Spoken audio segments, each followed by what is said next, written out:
এবার কানে স্বীকৃতিপ্রাপ্ত নির্মাতাকে অভিনন্দন জানালেন মেগাস্টার শাকিব খান। এক ফেসবুক পোস্টে তিনি লেখেন, historic moment for Bangladesh, well done Adnan and team Ali. মন্তব্যে তাকে ধন্যবাদ জানিয়েছেন আদনান। বলেন, ধন্যবাদ শাকিব খান, আপনাকে ভালোবাসি।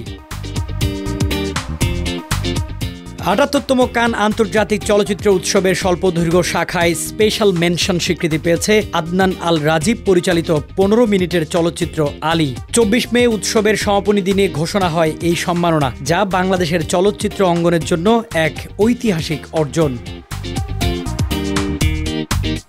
আলী ছিল প্রতিষ্ঠান ক্যাটালগের প্রথম প্রযোজনা, যার পেছনে রয়েছেন বাংলাদেশ থেকে আদনান ও তানভীর এবং ফিলিপাইন থেকে আরও ২ সহকর্মী। পরিচালক আদনান আল রাজীব জানান, সিলেটের বিভিন্ন লোকেশনে মাত্র ৫ দিনে শুটিং শেষে করা হয়েছিল সিনেমাটির।